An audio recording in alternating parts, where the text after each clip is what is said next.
आदरणीय प्रधानमंत्री जी ने भी अपना मार्गदर्शन दिया, अपना संबोधन दिया। मैं सबसे पहले तो माननीय प्रधानमंत्री जी का धन्यवाद करता हूं कि उन्होंने हम सबको, जो बहुत संक्षिप्त में उनका उद्बोधन था, उसमें किस प्रकार से हमें काम करना है, किस प्रकार से राज्य को आगे ले जाना है, उन्होंने बहुत संक्षिप्त और सारगर्भित शब्दों में हम सबके सामने बात रखी। मैं प्रधानमंत्री जी का धन्यवाद करता हूं, आप सबकी तरफ से, उत्तराखंड वासियों की तरफ से।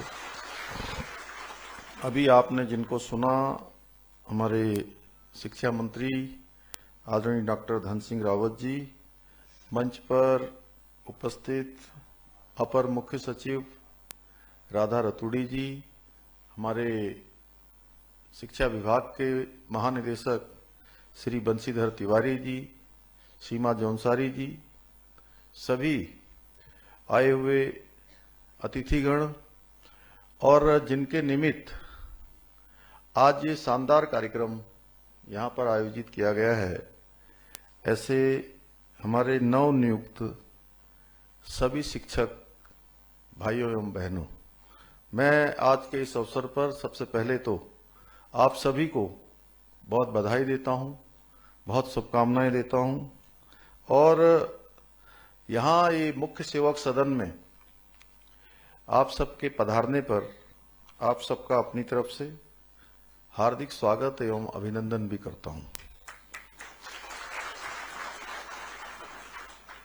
भाइयों बहनों, हमारे देश के यशस्वी प्रधानमंत्री आदरणीय मोदी जी के निर्देशन में, उनके मार्गदर्शन में पूरे देश के अंदर जो हमारे बेरोजगार युवा भाई बहन हैं, उनको 10 लाख नौकरियों का लक्ष्य रखा गया है और उस दिशा में तेजी से काम हो रहा है। और रोजगार दिए जाने के लिए एक अभिनव प्रयास के रूप में ऐसे ही जो रोजगार मेले, जिनमें आज डॉक्टर धन सिंह जी ने कहा कि 2500 लोगों को आज नियुक्ति पत्र प्रदान किए जा रहे हैं और इसकी शुरुआत की जा रही है। और मुझे पूरा विश्वास है कि यह प्रयास हमारे आगे भी जारी रहेंगे। भाइयों बहनों, हमारा यह भी प्रयास है कि युवाओं के लिए रोजगार के अधिक से अधिक अवसर उपलब्ध कराए जाए, उनके सशक्तिकरण का, उनके रोजगार का मार्ग प्रशस्त किया जाए। और मैं पहली बार जब मैंने 4 जुलाई 2021 को मुख्य सेवक के रूप में जब काम करना प्रारंभ किया था, तो उसी समय सारे विभागों में जितने भी पद रिक्त थे, हमने संकल्प लिया था कि सारे पदों पर हम भर्ती की प्रक्रिया प्रारंभ करेंगे। और वो भर्ती की प्रक्रिया हमने प्रारंभ की है।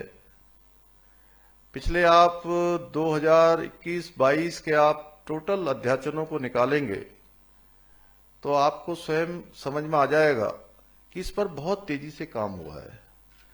और पिछले सालों में ये आंकड़ा हमारा सर्वाधिक है। और इसके साथ साथ अभी मैडम राधा रतूड़ी जी बैठी हैं, ये हमारे सीनियर मोस्ट उत्तराखंड की अधिकारी हैं। उसके साथ साथ जहां अपर मुख्य सचिव के नाते तमाम डिपार्टमेंट देती हैं, मुख्यमंत्री कार्यालय का भी काम आप ही देखती हैं।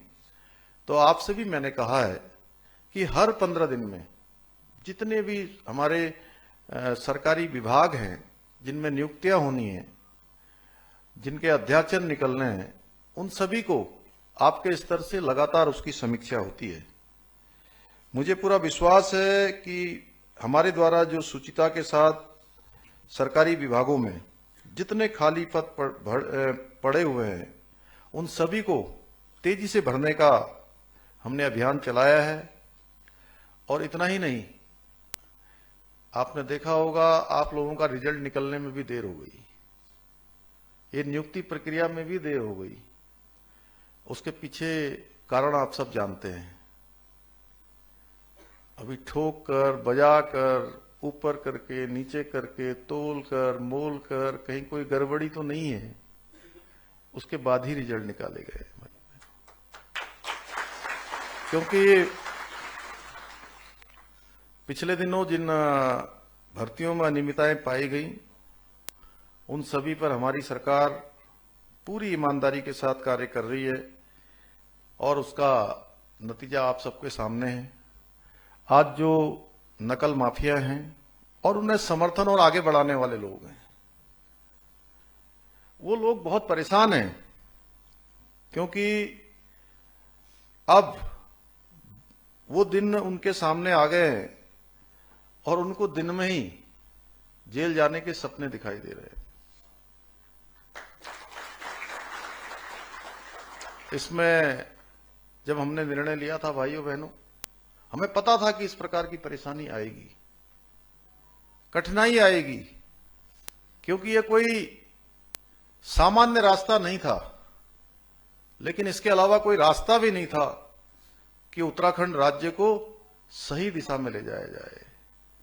उन नौजवानों को, उन बेटे बेटियों को, उन भाई बहनों को जिन्होंने मेहनत से, ईमानदारी से, जिनके माता पिता ने अपना घर बेचकर, अपनी जमीन बेचकर, अपने घर के जेवर गिरवी रखकर, उधार लेकर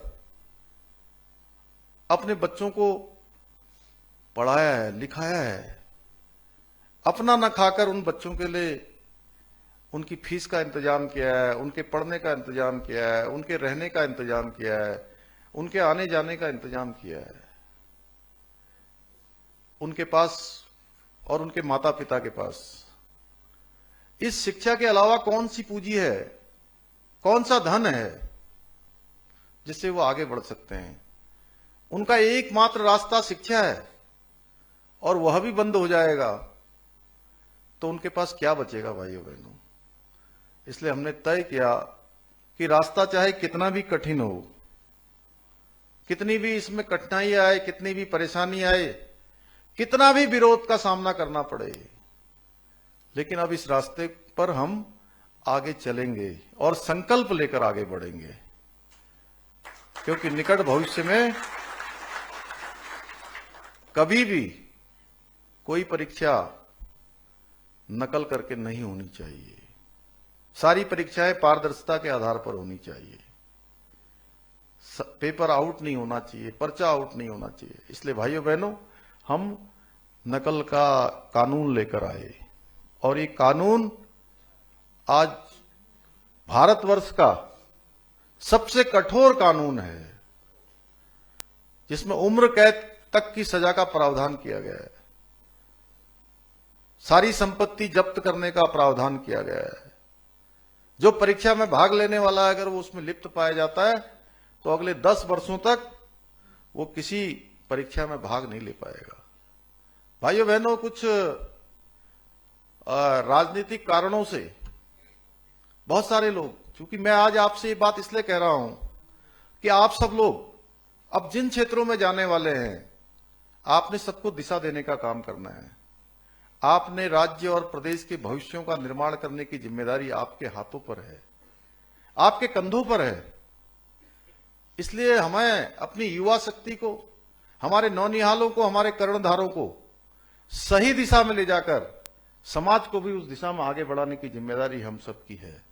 इसलिए मैं आप सबके सामने कहना चाहता हूं, भाइयों बहनों, एक राजनीतिक दल के लोग, जब देश के अंदर बड़े बड़े घोटालों की बात होती है तो उस घोटालों के समय में कहते हैं कि ये सीबीआई जो है केंद्र की चलने वाली सरकार के हाथ का खिलौना है, उसके इशारे पर काम करता है। और जब यहां पर भर्तियों की जांच हम करवाने लगे और भर्तियों की जांच के साथ साथ हम कैलेंडर भी निकालने लगे, हमारा आयोग लगातार कैलेंडर निकाल रहा था भर्तियों के आगे के, और तय समय पर भर्तियों को कराने के लिए अपने सारे इंतजाम कर रहा था। ऐसे समय में कहते हैं कि इसकी जांच सीबीआई से होनी चाहिए, और सीबीआई करवाने के लिए कोर्ट में चले गए, माननीय न्यायालय में चले गए। माननीय उच्च न्यायालय ने सारी सुनवाई करने के बाद, सभी पक्षों को सुनने के बाद न्यायालय ने आदेश दिया, हाईकोर्ट ने कहा कि जो शासन के द्वारा, सरकार के द्वारा या पुलिस विभाग के द्वारा जो कार्रवाई की जा रही है वो कार्रवाई बिल्कुल सही चल रही है, इसलिए इसमें सीबीआई जांच की आवश्यकता नहीं है। लेकिन उसके बावजूद भी कुछ लोग सीबीआई सीबीआई सीबीआई, जिस सीबीआई के लिए देहरादून के सड़कों पर प्रदर्शन करते हैं, दिल्ली में प्रदर्शन करते हैं, कहते हैं कि सीबीआई पर हमें भरोसा नहीं है क्योंकि वो हमारी पार्टी के सर्वोच्च नेता के खिलाफ कार्रवाई कर रही है। अरे भाई, जब आपको सीबीआई पर भरोसा ही नहीं है, आप पूरे देश में प्रदर्शन कर रहे हैं, उत्तराखंड में आपको सीबीआई की क्या आवश्यकता पड़ गई? मैं ये रहस्य आपके सामने बताना चाहता हूं कि रहस्य क्या है। रहस्य यह है भाइयों बहनों कि अगर किसी भर्ती की कोई भी जांच अगर सीबीआई को चली जाती है तो 5 सालों तक, 7 सालों तक, 8 सालों तक फिर कोई भर्ती परीक्षा ही नहीं, सब ठप पड़ जाता है। मैंने भी कहा मैं सीबीआई करवाने को तैयार हूं, लेकिन मैं सीबीआई तब कराऊंगा जब हमारे आयोग का कैलेंडर पूरा हो जाएगा, यानी कि जो नई भर्तियां हैं वो पूरी संपादित हो जाएंगी, सारी भर्ती प्रक्रिया संपन्न हो जाएगी, तो हम सीबीआई करवा देंगे। हमें कोई एतराज नहीं है सीबीआई से, लेकिन मैं उनकी मंशा देखना चाहता हूं। अभी पटवारी की भर्ती परीक्षा 1,03,000 हमारे बेटे बेटियों ने परीक्षा में भाग लिया और उन्होंने अफवाह भी फैलाने का काम किया, कुछ पर मुकदमा भी दर्ज हुआ है। उन्होंने कह दिया कि पेपर लीक हो गया, और जैसे ही मुकदमा हुआ उसकी सारी जांच करवाई गई तो कहीं पेपर लीक नहीं हुआ था। भाइयों बहनों, कुछ लोग अभी भी कहते हैं कि अब पीसीएस की परीक्षा भी टाल दीजिए, आने वाली परीक्षा भी टाल दीजिए, इतनी जल्दी जल्दी परीक्षा क्यों हो रही है? जबकि हम चाहते हैं कि हमारे बेटे बेटियों का किसी भी कीमत पर समय बर्बाद न हो, उनकी आयु सीमा आगे निकल जाएगी। अब स्वयं मैं आपसे प्रश्न करता हूं, ये प्रश्न मेरा नहीं है या मंच पर बैठे हुए लोगों का भी प्रश्न नहीं है, ये प्रश्न मैं आप सब लोगों से पूछता हूं कि अगर ये भर्ती प्रक्रिया जो आपकी भी हुई है, अगर भर्ती हुई है, अगर ये 5 साल बाद होती तो कितने लोग इसमें से परीक्षा में भाग ले पाते क्या? नहीं, जोर से बोलिए, नहीं ले पाते ना। ऐसे ही अगर 5 साल 7 साल जो भर्ती प्रक्रियाएं होनी है, तमाम पेपर होने हैं, अगर वो 5 साल तक नहीं होंगे, 7 साल तक नहीं होंगे तो कितने लोग आगे निकल जाएंगे? उनका समय लौट कर नहीं आएगा। लोग चाहते हैं कि अफरा तफरी का माहौल हो, अव्यवस्था फैले, छात्र छात्राएं, बेटे बेटियां, भाई बहन जिनको अपने भविष्य का निर्माण करना है, अपनी पढ़ाई करनी है, अपना अध्ययन करना है, अपनी तैयारी करनी है, वो अध्ययन न करें, वो पढ़ाई न करें, बल्कि उनके साथ सड़कों पर निकलकर व्यवस्था के विरोध में खड़े हो जाए, क्योंकि उनको वैसे तो कोई मिलने वाला नहीं है, वैसे नहीं मिलने वाला है। छात्रों को, छात्राओं को वर्ग लाने का काम बड़े स्तर पर किया जा रहा है भाइयों बहनों, लेकिन हमने तय किया है कि युवाओं के भविष्य के साथ जो भी खिलवाड़ करेगा उनको मैं आपको विश्वास दिलाता हूं कि आपका भाई हर कीमत पर सजा दिलवा कर ही मानेगा। इसी को देखते हुए हम सख्त नकल विरोधी कानून हम लाए हैं, और वह भी कुछ लोगों को हजम नहीं हो रहा है, उसमें भी अनाप शनाप बातें कर रहे हैं, अनाप शनाप आरोप लगाकर सरकार को बदनाम करने का प्रयास कर रहे हैं, सरकार की छवि को धूमिल करने का प्रयास कर रहे हैं।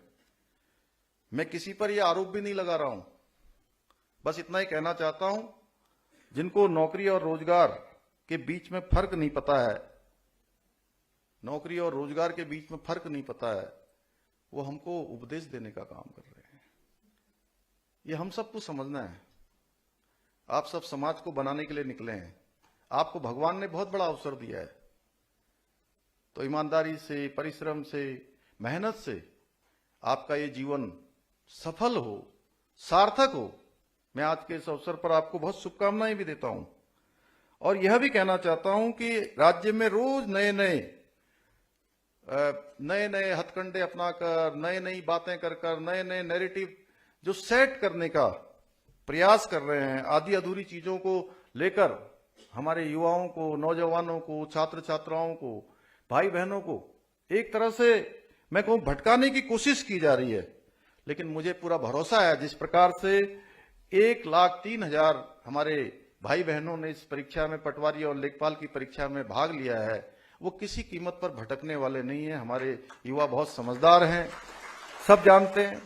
और इस बात को जानते हुए नए उत्तराखंड का विकास, उत्तराखंड के युवाओं के विकास, और जो हमने यहां पर लिखा है नव्य और दिव्य उत्तराखंड और संकल्प नए उत्तराखंड का, यह युवाओं के बिना संभव नहीं हो सकता है। आप सब शिक्षक भाई बहनों के बिना भी संभव नहीं हो सकता है। और मुझे पूरा विश्वास है कि प्रत्येक युवा साथी अपने जीवन को नया आयाम देते हुए प्रदेश की तरक्की में, प्रदेश की प्रगति में, प्रदेश की उन्नति में अपना योगदान सुनिश्चित करेंगे और अपना योगदान देंगे। आज कोई क्षेत्र ऐसा नहीं है जहां पर हमारे प्रदेश की प्रतिभाओं ने अपना लोहा न मनवाया हो, अपनी प्रतिभा का प्रदर्शन न किया हो। हर मैदान चाहे खेल का हो, पर्यटन का हो, और अभी शिक्षा विभाग ने धन सिंह जी के हाथों जो मुझे मानस खंड की झांकी जो यहां पर भेंट करी, वह मानस खंड की ये झांकी जो दिल्ली के अंदर राजपथ था ना, पहले नाम राजपथ से इस बार जो नामकरण नया हुआ कर्तव्य पथ, और कर्तव्य पथ की जो ऐतिहासिक परेड थी, उस ऐतिहासिक परेड में हमारे उत्तराखंड की पूरी संस्कृति को समेटे हुए यह झांकी, उसको देश में नंबर 1 स्थान प्राप्त हुआ है। 23 सालों में हमारे राज्य की झांकी को पहली बार नंबर 1 स्थान प्राप्त हुआ है। इसके लिए भी मैं समस्त उत्तराखंड वासियों को, आप सभी लोगों को बहुत बधाई देता हूं, बहुत शुभकामनाएं देता हूं। और भाइयों बहनों, किसी भी राज्य व राष्ट्र का भविष्य हमारे विद्यालयों में निर्मित होता है। उसको बनाने की जिम्मेदारी भी अब आप सबके कंधों पर है। मेरा मानना है कि एक अच्छा शिक्षक ही एक अच्छे भविष्य को बनाने वाला होता है, एक अच्छे भविष्य को गढ़ने वाला होता है। इसलिए शायद आचार्य चाणक्य ने स्वयं शिक्षक की भूमिका को समझते हुए कहा था कि शिक्षक कभी साधारण नहीं होता है। प्रलय एवं निर्माण उसकी गोद में पलते हैं। यानी कि जो यात्रा आज से आपकी प्रारंभ हो रही है, वो यात्रा आपकी साधारण से असाधारण की है, जमीन से आसमान की है। इस यात्रा को जहां आपने आगे बढ़ाना है, स्वयं तो आगे जाना ही है, स्वयं के साथ साथ उन नौनिहालों को भी आगे लेकर जाना है। पहला संस्कार माता पिता देने का काम करते हैं, दूसरा संस्कार देने का काम अगर कोई करते हैं तो हमारे शिक्षक गण करते हैं। और आज हमारे तमाम तरीके से जिसके बारे में राष्ट्रीय जो हमारी नई शिक्षा नीति आई है, उस पर उत्तराखंड के अंदर तेजी से काम हो रहा है। आधुनिक तकनीक से संबंधित संसाधनों से जो आच्छादित हमारे विद्यालय हैं, उन पर भी तेजी से काम हो रहा है। इसी क्रम में जहां वर्तमान में 500 हमारे माध्यमिक स्तर के राजकीय विद्यालयों में जो वर्चुअल क्लासेज हैं वो संचालित की जा रही हैं, जिसका उपयोग शिक्षण के साथ ही छात्रों को इंजीनियरिंग एवं मेडिकल परीक्षा से जो तैयारियां हैं वह भी करवाई जा रही हैं। इसके साथ साथ 500 से अधिक विद्यालयों में जो स्मार्ट क्लासेस स्थापित की गई हैं, जबकि 1400 अन्य विद्यालयों में भी इनकी स्वीकृति प्रदान की गई है। हमारी सरकार बेसहारा एवं कमजोर वर्ग के साधन विहीन बच्चों को शिक्षा की मुख्य धारा में लाने के लिए 51 आवासीय जो छात्रावास है वह भी संचालित किए जा रहे हैं।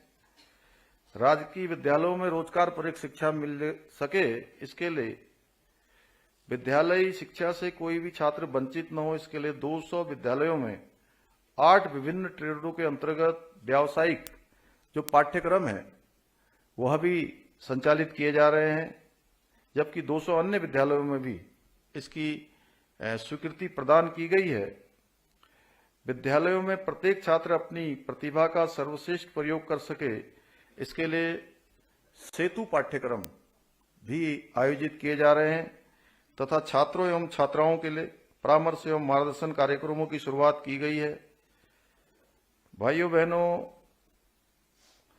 राज्य सरकार के द्वारा जो भी कार्यक्रम प्रारंभ किए जाते हैं उनकी सफलता और असफलता अगर किसी के कंधों पर मुख्य रूप से है तो वह जिम्मेदारी भी आप सबके, हमारे शिक्षकों के कंधों पर है और उनके ज्ञान और समर्पण पर भी यह सब निर्भर करता है।